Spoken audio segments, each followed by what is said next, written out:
Now we really want to understand what's happening here when we talk about antiderivatives. Okay, so an antiderivative and an indefinite integral are pretty much the same thing. That's first. So antiderivative. What is an antiderivative?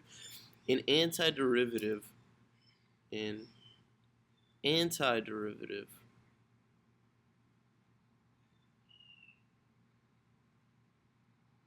antiderivative for some function f of x, for f of x, is another function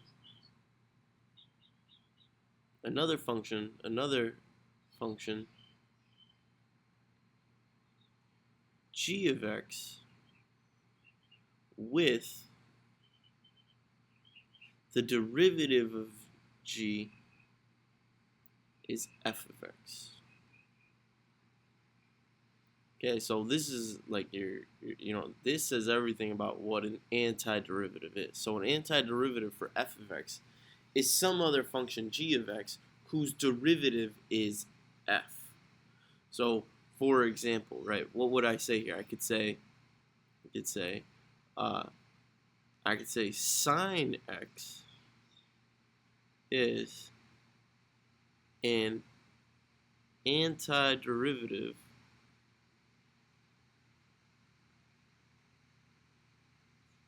for cosine x. Sine x is an antiderivative for cosine x because the derivative of sine x is cosine x.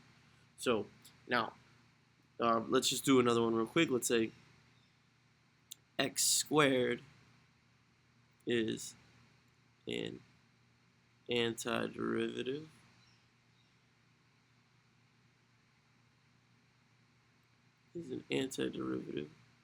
for 2x.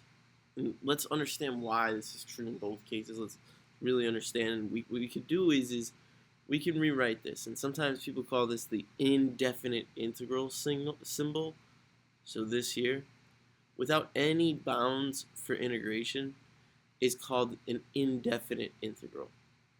But I'm just going to call this the antiderivative operator. So this symbol without any bounds, okay, is antiderivative. And I think that's much easier if we just view this as saying that it's to take the antiderivative. There's no bounds of integration. There's no numbers here, right? There's no numbers. That's what's key, okay? So if I were to say the antiderivative of cosine x, or an antiderivative of cosine x, well, that's asking what function when I differentiate do I get cosine x back? And you should see that sine x for sure works. And sine x is an antiderivative of cosine x. Okay, and and we could put plus c, right, where c is just some constant. So an antiderivative of cosine x dx is sine x plus any constant c. And that should make sense because look, this here represents all the antiderivatives of cosine x. So this here, right?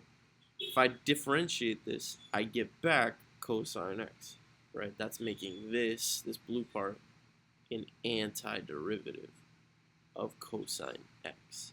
And similarly, right, if I were to say the antiderivative of 2x dx is equal to x squared plus some constant c.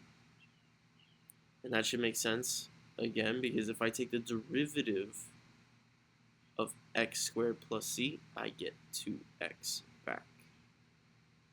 Now, after it is that we see, or we really understand what's being asked here, we're looking for a function whose derivative is cosine x in this first one, right? That's an antiderivative. And I'm looking for a function whose derivative is 2x in this case. Right? I'm looking for an antiderivative of cosine x, that's sine x, plus c.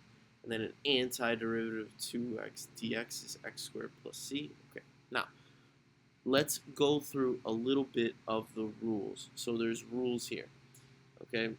For every differentiation rule, right? So if I have the derivative of x to the n, right, is n x to the n minus 1, right? There's an analogous or a mirroring anti-differentiation rule. So x to the n dx, this is the most simple one. An antiderivative for this is x to the n plus 1 divided by n plus 1. And then, of course, your plus c, your constant. And you should check that if you take the derivative of this, you get back x to the n, whatever n is, except for when n cannot equal -1, because then you'd be dividing by 0 here. And let's go through the case where n is -1. The antiderivative of 1 over x dx. And these are just rules that I'm just sort of like giving you. So when I do this, it's the same thing as the integral of x to the -1. You would think maybe you could use this rule here, but then you'd be dividing by 0. That's no good. This, we just know, what we know from the derivative of ln, is ln absolute value of x plus c. And the derivative of this is indeed 1 over x, right? There's a rule. The derivative of ln of x is equal to 1 over x. So naturally, the integral of 1 over x is ln of x. Okay? And now there's a few rules that we should go through, and we should start differentiating, anti-differentiating, or finding indefinite integrals. This is the way we would say it. These here, you could call these indefinite integrals, this term here. Or we could just say we're looking for the antiderivative of cosine x dx. Or we're looking for the antiderivative of 2x. Or we're looking for the indefinite integral of 2x dx. Again, same idea.